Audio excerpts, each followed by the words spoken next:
Kabanata 181, sina Zach, Howard, at ang kanyang anak ay sabay na umakyat sa platform. Tumayo sila sa parehong hilera ng walang malay. Nagulat ang lahat, binigyan nila si Gerald ng 90-degree bow. Masaya akong makilala, G. Crawford. Binabati kita sa tagumpay na pagbili ng Mountaintop Villa.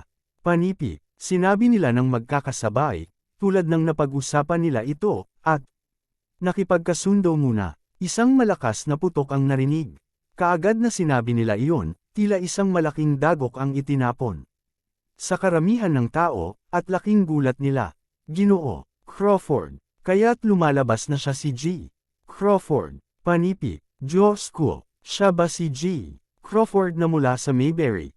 Siya ba ang ganap na pambansang milyonaryo, G.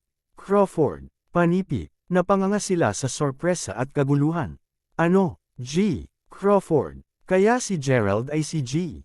Crawford? Panipi, nag-staggered at mahinang umatras si Rita. Sa panahon ng kanilang muling pagsasama ng pamilya dati, may isang tao na hulaan na si Gerald ay ang ganap na pambansang milyonaryo, si G. Crawford. Gayunpaman, tinanggihan nito ni Rita doon at pagkatapos. Ito ay dahil sa parang hindi naman gustuhin ni Gerald. Ngunit ang tanawin bago siya ay nagtagal ay gulat na gulat siya. Kaya't halos mawalan siya ng malay. Ginoo Crawford. Si Gerald ay si G.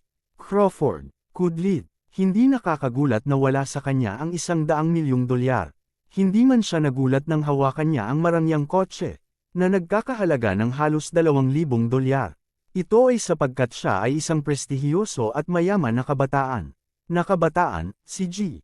Crawford. Siya ang tagapagmana ng pinaka-mayaman at maimpluwensyang pamilya. Naging komplikado ang ekspresyon ng mukha ni Rita.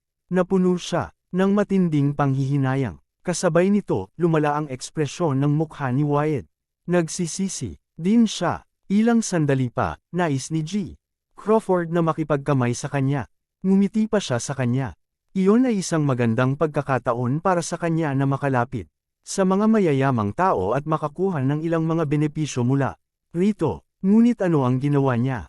Ni hindi siya sumulyap kay G. Crawford. Tsaka ano pa ang sinabi niya? Kinundena pa niya si G. Crawford. Sinasabing siya ay isang walang tao. Sinimulan pa siyang bigyan siya ng isang matapang na aralin, ngunit ngumiti lamang si G. Crawford nang walang sinabi. Sa parehong oras, si Don, Nyla, Samuel, at Melanie ay napanganga. Sa gulat, sa madaling sabi, napuno sila ng matinding panghihinayang. Tumayo si Gerald sa platform. Tumingin siya sa kanila na lumitaw. Nagulat sa harapan niya. Ginawa niya ang parehong bagay. Ngumiti siya ng casual. Hindi niya kailangang magalit sa kanila. Ito ay mas mahusay na sa ganoong paraan.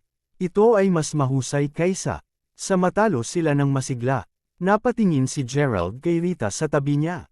Rita, bumili na ako ng villa ngayon. Hindi mo ba ako bibigyan ng susi at pagkatapos ay dalhin mo ako doon upang tingnan ang Mountaintop Villa?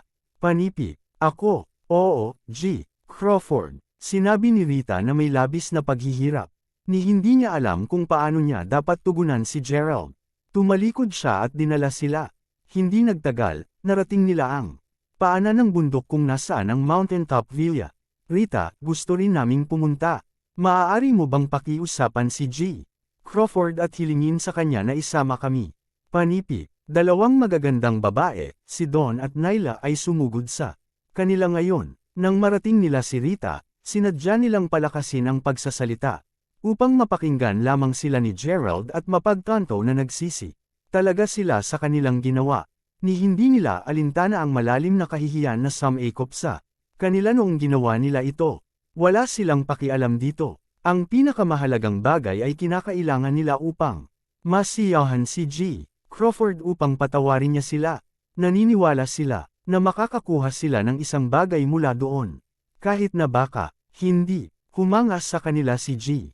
Crawford, maaari silang manatili sa kanyang tabi at maging kanyang mga tagapaglingkod na binigyan kung gaano sila kaganda. Ako, hindi ko magawa iyon. Gulat pa rin si Rita. Paano siya makakatulong upang makiusap sa kanya? Ginoo Crawford, maaari mo ba kaming pahintulutan na umakyat Doon at tingnan. Nagkamali tayo ngayon lang. Humihingi kami ng labis na pasensya. Maaari ba naming malaman kung paano namin mahihingi ang iyong kapatawaran? Panipi, parehong lumuha sina Don at Nyla. Sa katunayan, naramdaman ni Gerald na medyo humihingi siya ng paumanhin sa kanila nang makita niya sila ng ganoon. Masyado nilang binago ang kanilang pag-uugali sa napakaikling panahon. Diretsyong pagsagot ni Gerald dahil sa sinabi nila kanina lang. Mabuti kung nais mong patawarin kita, kumilos tulad ng isang aso. At tumahol sa harap ko. Galit na sinabi niya ang mga salitang iyon, na hinihiling sa kanila na mawala agad. Ilang barks ang narinig. Hindi inaasahan, nagsimula silang tumahol tulad ng isang aso sa harap ng lahat. Sa parehong oras, umikot sila at sinabi, Mr. Crawford, mukha ba akong aso ngayon? Anong uri ng babaeng maliit na tuta ang nais mong makita? Bakit hindi mo ako hilingin na kumilos para sa iyo? Panipi, inilabas nila ang kanilang mga dila kay Gerald. Kabanata 182. D***manit. Parang sasakit ang ulo ni Gerald. Ang dalawang babaeng iyon talaga ang pinakawalang kahihiyang mga babaeng nakilala ni Gerald sa kanyang buong buhay, kahit na higit pa kay Xavier. Hiniling niya sa kanila na tumahol tulad ng isang aso, at ginawa nila ito nang walang pag-aatubili. Sa totoo lang, kapwa isinapalaran ni Don at Nyla ang lahat na mayroon sila. Tiyak na makakapit sila kay G. Crawford ng masigla. Anuman ang hilingin niya sa kanila na gawin. Ito ay talagang isang mabisang taktika. Walang imek si Gerald ngayon. Kinawayan niya ang kamay niya. Sumama ka lang kung nais mo. Ginoo. Crawford. Panipi. Sa sandaling iyon, sumigaw si Wyatt. Tinaas niya ang magkabilang kamay niya at yumuko ng bahagya sa katawan. Pagkatapos ay pinisil niya mula sa karamihan at tumakbo papunta kay Gerald. Ginoo. Crawford. Hindi ko alam kung sino ka lang ngayon. Ako ay nagkamali. Patawarin mo ang aking masamang asal. Ako si Wyatt. Light. Ngayon lang kami nakilala sa isa't isa. Panipi. Hinawakan ni Wyatt ang magkabilang kamay niya sa kalangitan. Nais na magkaroon ng isang malapit na pakikipag-ugnay sa kanya. Nanginginig ang kanyang mga kamay. Si G. Crawford ay talagang hindi isang tao na kayang manaisan ni Wyatt. Tiyak na masisira niya si Wyatt anumang minuto. Ngunit hindi kita kilala, mahinang sabi ni Gerald, sa kanilagay ang mga kamay sa bulsa. Ito, G. Crawford, sinaktan kita ng aking anak na babae ngayon. Kalang, patawarin mo kami, humihingi kami ng paumanhin. Panipi, lumitaw na medyo naguluhan si Wyatt. Kinawayan niya kaagad ang kanyang kamay, at si Melanie ay paumanhin ng paawa. Ito pala ay ang nakakaawang tao na ito ay si G. Crawford. Hindi inaasahan. Panipi, Ginoo. Crawford, nagkamali ako ngayon lang. Panipi, oh, wala ka bang misophobia? Naupo ako sa likuran mo ngayon. Lang, labis kang balisa na pinalitan mo ang iyong pwesto. Ngayon, parang wala ka ngayon. Bakit ba sobrang lapit mo sa akin? Hindi ka ba natakot? Panipi, ngumiti si G. Crawford, at iyon lang ang ginawa niya sa ngayon. Ako, malalim na namula si Melanie. Hindi ba ako sapat na kaakit-akit? Para sa kanya, mapait na ngumiti si Gerald at umiling. Hindi na siya nag-abala tungkol sa kanila. Pagkatapos ay tumalikod siya at umakyat sa bundok kasama si Zack at ang iba pa. Iyon ang unang pagkakataon na kinundina ni Gerald ang iba pa. Sa katunayan, medyo nagalit siya ngayon lang. Matapos ilabas ang kanyang galit na ganoon, gumaan ang pakiramdam niya. Bukod, ang kanyang napaka-promposo at mayabang na pangalawang pinsan. Sumunod si Rita sa likuran niya, hawak ang susi sa kanyang kamay. Ipinadama kay Gerald na talagang napakahusay na maging isang mayamang tao. Sa katunayan, si Rita ay nasa isang problema din. Dahil nagsimula siyang hawakan ang iba't ibang damdamin at emosyon kay Gerald.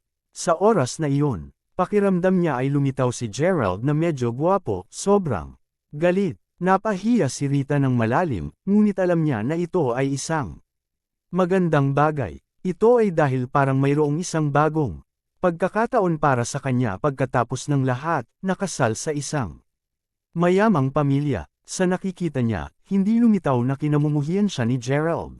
Bukod, siya na ngayon ang magiging mayordoma para sa Mountain Top Villa mula ngayon. Tiyak na magkakaroon siya ng maraming pakikipag-ugnay kay Gerald. 8. Nangangahulugan ba na gagawa ako ng masama sa iyo? Ang hapon na iyon ay talagang nakaka-interes. Naglakad-lakad si Gerald sa paligid ng villa ng halos 1 hanggang 2 oras. Dinala niya ang mga ito at bumaba sa bundok. Bandang alas 4 ng hapon. Nang marating niya ang paanan ng bundok, may ilang mga mensahe sa kanyang grupo sa klase na nag-chat bigla. Ito ang kinatawan ng klase, si Cassandra na nag-post ng ilang mga larawan at salita sa pangkat. Mangyaring tulungan itong may bahagi sa iyong social media. Tulungan mo ang aming kaklase.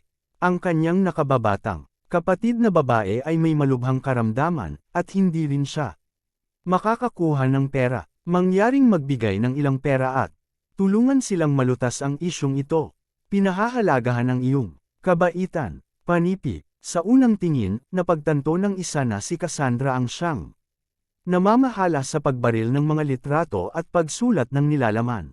Layla hack iyon. Pinakiusapan siya ni Cassandra na magtaas ng isang karatula na may mga salitang, mangyaring tulungan ako. Nagkusot dito at tumayo. Sa platform sa klase, tila humihingi siya ng tulong ng lahat. Sa sandaling iyon, si Layla ay tila labis na namumutla, at ipinikit niya. Nang mariin ang kanyang mga mata, mahigpit na hawak niya ang karatula sa kanyang mga kamay. Malinaw na ang kanyang mga kuko ay sinaksak ng malalim sa papel na palatandaan. Mga kaibigan, ito ang litrato at mga detalye na dinisenyo ko para kay Layla para sa pangangalap ng pondo. Mayroon bang anumang sa tingin mo na dapat kong pagbutihin? Kung hindi, iuulat ko ito sa kagawaran. Kung sa palagay mo ay walang problema dito, mangyaring tumugon kasama ang bilang na 1 dito. Panipi. Parehong nagsulat sina Blondie at Felicity ng kanilang tugon. 1. Panipi tuldok tuldok tuldok tuldok tuldok tuldok panipi. Ito talaga ang babaeng iyon. Paano niya crush ang isang karangalan tulad ng hindi alam ni Gerald kung kailan bumalik si Layla sa kolehiyo. Wala rin siyang kamalayan nang magsimula ang kampanya sa pangangalap ng pondo. Ngunit alam agad ni Gerald na ito ang ideya ni Cassandra, na gumagamit ng naturang taktika para sa mga hangarin sa pangangalap ng pondo at publisidad. Ito ay dahil napilitan si Gerald na gumawa ng eksaktong kaparehong bagay ni Cassandra dati. Inaangkin niya na ito ay isang paraan upang maipakita ang kanilang pakikiramay at mapabuti ang karangalan at reputasyon ng klase. ****. Saktong alam ni Gerald ang naramdaman ni Layla sa sandaling iyon. Simula nang maranasan niya ito dati, ni hindi niya kinaya ang ganoong klaseng kahihiyan. Kumusta naman si Layla na mas may kumpiyansa sa sarili kaysa sa kanya? Yol, kumuha ka ng kotse. Kailangan kong bumalik sa kolehiyo sa instant na ito. Panipi, sabi agad ni Gerald. Kabanata 183. Hindi nagtagal, nakarating sa kolehiyo si Gerald. Dumiretso siya sa sariling department classroom. Nang marating niya ang kanlurang pasukan, nakita niyang masikip. Ito, maraming mga mag-aaral mula sa iba't ibang mga kagawaran, at halos harangan nila ang kalsada. Nakita ni Gerald si Harper at ang iba pa na tumayo sa karamihan ng tao, kaya't pinisil niya ang daan patungo sa karamihan ng tao. Sa kanya lang nakita ang nangyayari. Isang batang babae ang nakatayo sa kanlurang pasukan, na nakahawak sa isang tanda na nakakaawa. Ibinaba niya ng sobra ang kanyang ulo. Ngunit nakilala siya ni Gerald sa unang tingin. Ito ay walang iba, kundi si Layla. Sa tabi niya, nariyan sina Cassandra, Victor, at ang Pangulo ng Unyon. Nang mag-aaral, si Whitney. Sa sandaling iyon, kumilos si Layla tulad ng isang imahe sa background na binibigyan ng iba ng pagkakataong i-snap ang kanilang mga litrato sa kanya. Gerald, heto ka na. Nakakainis. Panipi. Tinapik ng bahagya ni Harper ang balikat ni Gerald. Galit na sinabi niya saka, si Layla ay nasa ilang krisis ngayon. Ngunit, ang kinatawan ng klase ay nasa linya. Mabuti kung nais nilang magsagawa ng isang pangangalap ng pondo. Ngunit bakit kailangan nilang pilitin si Layla na hawakan ang isang karatulang tulad nito at tumayo dito sa harap ng lahat? Panipi. Sinabi ni Benjamin, kung hindi sila lumikha ng ganoong kaguluhan, paano makukuha ang aming kagawaran ng aming kasikatan? Tingnan lamang ito ngayon. Ang mga kinatawan ng klase, sina Victor at Whitney, ay masigasig na nagtrabaho para sa buong hapon para sa kaganapan sa pangangalap ng pondo ni Leila. Tinanong nila si Leila na tumayo doon ng ganoon para lamang maipamalas nila ito. Panipi, bukod, ang kaganapang ito ay nakakuha ng pansin ng kolehiyo. Inaangkin nila na dapat nilang ilagay ang kahalagahan dito, at dapat nilang tulungan ang partikular na mag-aaral upang malutas ang kanyang krisis. Panipi, sa totoo lang, maraming mga mag-aaral na alam ang panloob na kwento ng kaganapang iyon. Medyo galit sila tungkol dito.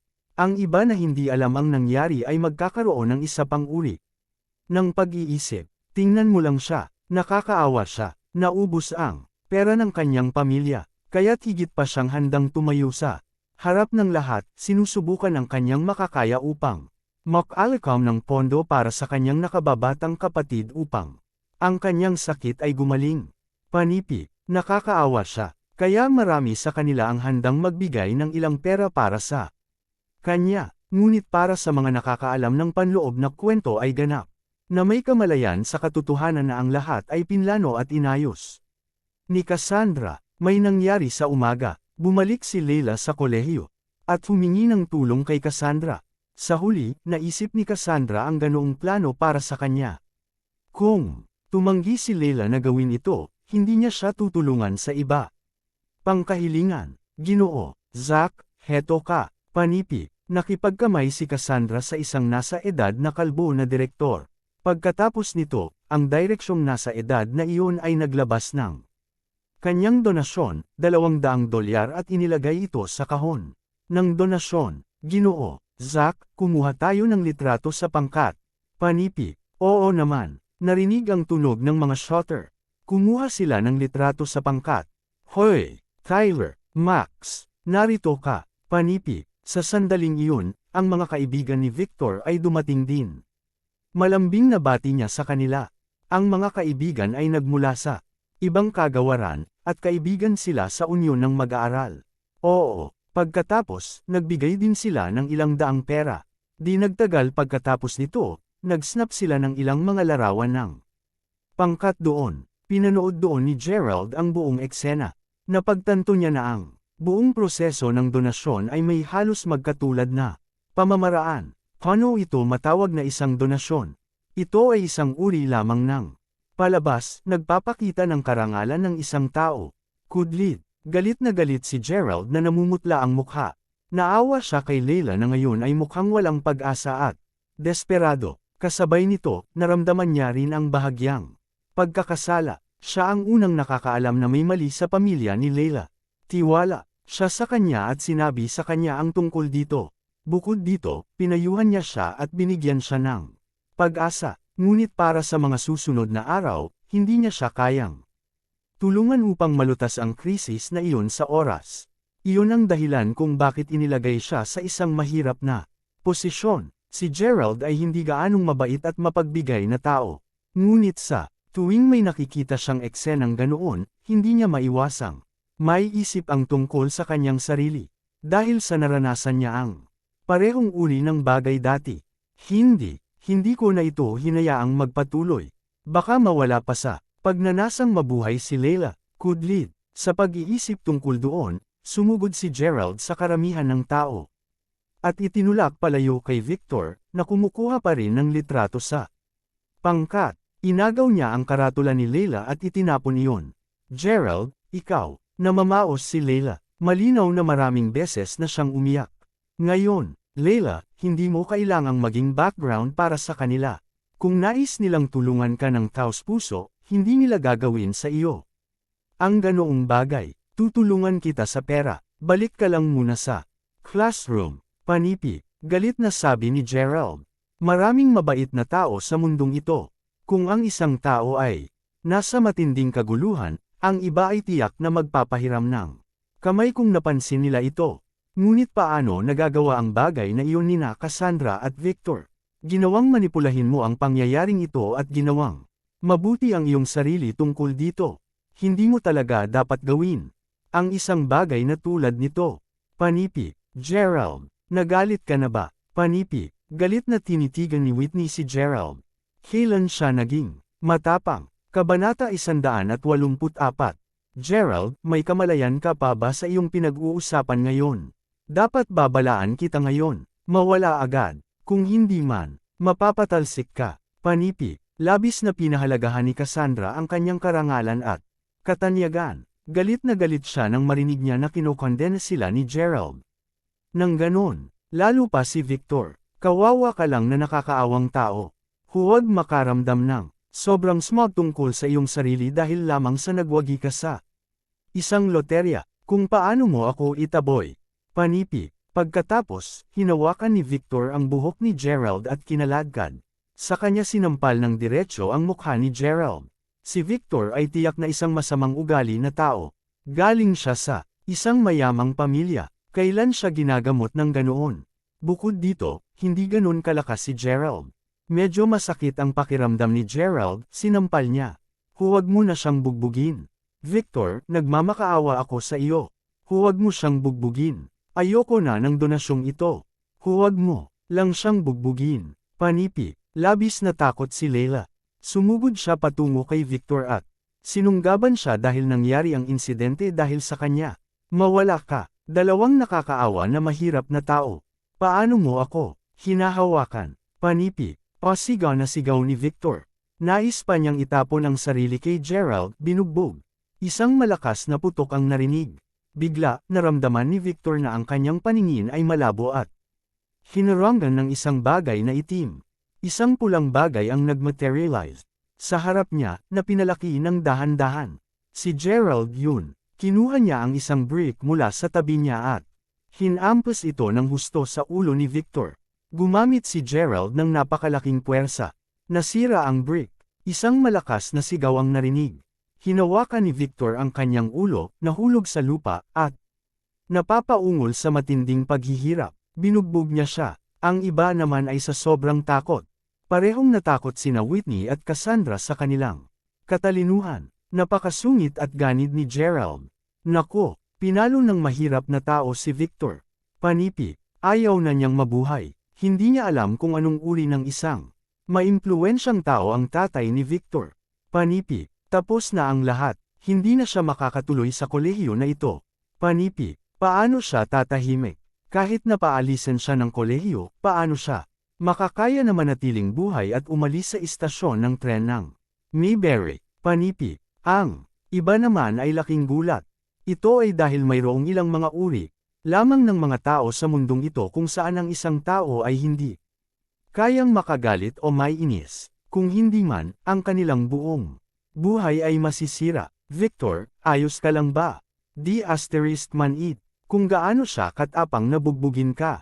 Siya ay isang ****. Pumunta at tawagan ang iyong ama ng mabilis.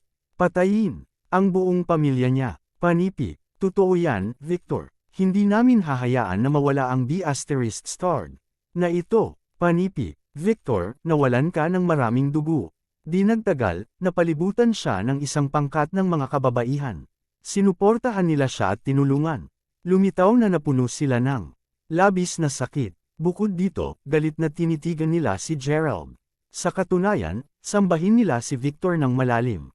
Parehas siyang gwapo at mayaman. Ngunit si Gerald ay walang iba kundi isang mahirap na nakakaawang tao. Tiyak na maparusahan siya sa pagpalo. Kay Victor, D***man it. Tiyak na hindi ko siya papayagang makawala dito. Ipadala mo lang muna ako sa hospital. Tatawagan ko kaagad ang tatay ko. Panipi, si Victor ay malubhang nasugatan, at maaaring maghirap siya ng isang pagkakalog. Sa sandaling iyon, ipinadala siya sa ospital ng isang ambulansya kasama ang tulong ng iba matapos niyang sinabi. Iyon ang matindi kay Gerald. Gerald, maghintay ka lang. Pero paano si Gerald? Nginisyo niya. Teka, ayoko, kudlit. Sa totoo lang, palaging nais ni Gerald na talunin si Victor. Noong nakaraan, si Gerald ay inutusan ni Victor na pumunta at gumawa ng ilang gawain para sa unyon ng mag-aaral. Kapag siya ay mabagal sa kanyang trabaho, sipin siya ng maraming beses ni Victor. Daig pa niya ng maraming beses din si Gerald. Bukod dito, nang makilala niya si Mila sa lecture hall noong una. Halos mabugbog siya ni Victor dahil sa pagdumi sa sapatos ni Mila. Ngunit si Victor ay pinigilan ni Mila. Karaniwan, hindi niya binabanggit ang mga bagay na iyon, ngunit malinaw na naalala niya ang mga ito. Narinig niya na hinuhusgahan sila ni Victor bilang dalawang kalunos-lunos na mahirap ngayon lang. Di nagtagal, napuno siya ng sobrang galit. Victor, nabisi mo ang sarili mo para kay Leila. Ngayon lang. Ngunit ngayon kinundina mo siya ng ganyan. Nirerespeto mo rin ba siya? Kudlit. Kaya't kinuha ni Gerald ang isang brick at binasag ang ulo ni Victor. Nagawa niyang ilabas ang kanyang galit kay Victor. Medyo maganda ang pakiramdam niya rito. May nangut siya. Gerald, ang tapang mo naman. Ngunit nais ko lamang makita kung paano ka magpatuloy na manatili dito, nag-aaral. Para sa kurso, Whitney, sumama ka sa akin. Haharapin namin ang direktor ng departamento. Bago dumating ang ama ni Victor, kailangan nating alisin si Gerald at lutisin ang isyong ito. Kung hindi man, maaaring may mangyari na mapaminsalang ibinigay kong kumusta ang kanyang ama. Panipi, mabuti, Cassandra. Naging imek si Whitney. Pagkatapos ay tumingin siya kay Gerald at umiling. Tila mayroon itong pinagbabatayan kahulugan. Hintayin mo lang ang matindi mong parusa. Kabanata 185. Hindi nag-abala si Gerald tungkol sa kanilang mga panunuya at panunuya na sinabi. Kinuha lamang niya ang kanyang telepono at pinadalhan ng mensahe si Zach na sinasabihan sa kanya kung ano ang nangyari kay Victor at sa mga gawain ng kanyang pamilya. Pagkatapos, hinayla niya si Leila pabalik sa silid-aralan. Alam ni Harper na si Gerald ay nahaharap ngayon sa matinding gulo. Ang Wrights ay talagang isang mayamang pamilya. Ang tatay ni Victor ay nasangkot sa pang-internasyonal na negosyo. At talagang mayaman sila. Bukod, ang kanyang ama ay isang lokal sa Mayberry, kaya maaari siyang maituring na isang malakas at maimpluwensyang tao roon. Ngunit si Harper at ang iba pa ay nanatili kay Gerald, hindi pinapansin ang mga bagay na iyon. Gerald, nagtatago ka ba sa loob ng silid-aralan? Nais ka ng direktor ng departamento na salubungin ka. Panipi, sa sandaling iyon, binuksan ni Whitney ang pinto ng silid-aralan. Kung nasaan si Gerald, pagkatapos ay nag-cross-arm siya sa harapan niya at mahinang sinabi, nga pala, Harper ka pala, di ba? Pumunta at tumulong upang maimpake ang kanyang mga gamit. Kung hindi, kailangan niya itong gawin pagkatapos niyang bumalik sa silid-aralan mamaya. Panipi, ginawa niya iyon dahil lamang sa pagbili ni Gerald ng mga branded na damit para sa kanya dati. Kaya paalalahanan siya ni Whitney. Pagkatapos, diretso siyang umalis. Sumunod si Gerald sa likuran ni Whitney at narating ang pintuan ng office director's office. Si Cassandra at ang ilang mga kababaihan na malapit kay Victor ay naghihintay din sa pintuan. Ninisyon nila, paano ka maglakas loob gumawa ng ganoong bagay? Pumunta sa opisina ngayon. Gusto ka ng department director na makilala ka mag-isa. Panipi, malamig na ngumiti si Cassandra. Huwag isiping makakalayo ka sa parusa na gaanong kakatalsek sa kolehiyo. Hayaan mo akong sabihin sa iyo. Ang buong buhay mo ay nasira ngayon na bagbog mo si Victor. Panipi, galit na sabi ng ibang babae. Casual na ngumiti si Gerald. Binuksan niya ang pinto at direktang pumasok sa opisina. Si G. Rids ang direktor ng departamento. Tinawag siyang Jacob Rids. Siya ay isang nasa edad na lalaki na nakasuot ng baso. Sa sandaling iyon, umiinom siya ng tsaa at nagbabasa ng mga pahayagan. Sa sandaling pumasok si Gerald sa opisina, inilapag niya ng malubha ang takip sa mesa. Gerald, nagulat ako nang makitang binugbog mo ang mga tao. Ang iyong mga resulta ay pambihira, at mayroon kang napakahusay na asal. Bukod, ikaw ay isang matapat na tao din. Hindi nangyari sa akin na magiging impulsive ka. Loko ka talaga. Panipi, mahigpit na saway sa kanya ni Jacob. Ginoo, Rids, sinimulan niya ito. Panipi, kalmadong sabi ni Gerald. Nginisyan ni Jacob. Wala akong pakialam kung sino ang nagsimula nito. Ang totoo, binugbog mo si Victor. Mali ka sa paggawa ng ganyang bagay. Hayaan mong sabihin ko sa iyo, nakalikha ka ng gayong kaguluhan sa oras na ito. Bukod, paano may kumparaang pinagmula ng iyong pamilya kay Victor? Paano naman mayroon Akong isang application form dito, nag-a-apply na umalis sa kolehiyo. Lagdaan mo na lang at iwan na ito agad. Panipi, nakatitig si Jacob kay Gerald sa paghamak. Kaya't ang sinabi ni Jacob ngayon lamang na pabor sa kanya ay walang anuman kundi ang mga sibil lamang. Ngunit hindi inakala ni Gerald na magiging seryoso ito hanggang sa siya ay matalsik mula sa kolehiyo. Ngayon ay napagtanto niya na nagpasya si Jacob na paalisin siya mula sa kolehiyo dahil si Victor ay nagmula sa isang mayamang pamilya at mahirap. Si Gerald, kung binugbog siya ni Victor sa araw na iyon, ang kailangan lang gawin ni Victor ay humingi lamang ng paumanhin sa kanya at bayaran ang mga bayarin sa medisina. Ngunit kung ito ay sa kabilang banda, siya ay mapapatalsik mula sa kolehiyo. Hindi niya ito mapigilan. Dahil napilitan siya sa ganoong estado, wala siyang pagpipilian. Kundi lagdaan ng form, inilagay ni Gerald ang kanyang telepono sa mesa, kinuha ang panulat at naghanda upang punan ang form, kasama na ang dahilan na umalis sa kolehiyo. Mapanghamak na ngumiti si Jacob. Nakakagulat na biglang tumunog ang telepono ni Gerald. Ipinakita ng caller ID na ito ay isang tawag mula kay G. Rain. Ito ay isang tawag mula sa ministro ng Ministry of Education, Ginang Rain. Noong nakaraang linggo, ang kanyang kapatid na babae, hiniling ni Jessica kay Gerald na makipag-ugnay kay G. Rain ng ilang beses dahil sa kapakanan ng pamumuhunan sa Scott Howe Elementary School. Ngunit hindi nakasagot si Gerald sa telepono. Mabilis niyang pinupunan ng form. Gayunpaman, ang tawag na iyon ay nakakuha ng atensyon ni Jacob. Sa tabi niya, ito ba, G. Rain? Bakit mayroon ka ng kanyang numero ng telepono? Panipi, tiyak na wala si Jacob sa posisyon na makilala si G. Rain. Ngunit, naalala niya ng malinaw ang contact number ni G. Rain. Bakit tinawag ni G. Rain si Gerald? Bakit niya kinontak si Gerald? Kudlit, ikaw, bakit ka pa ba nakatulala? Mas mabilis na kunin ang telepono. Panipi. Lalong lumala ang ekspresyon ng mukha ni Jacob. Diretso siyang tumayo at tinanong kay Gerald na sagutin ang tawag. Nako, kahit na ang Chancellor ay hindi nangangahas na pabayaan ang isang mahalagang tao tulad ni G. Rain. Kudlit, hanggang dito na lang ang ating kwento. Huwag kalimutan mag-like, share and follow for more story ng Ang Lihim na Mayaman.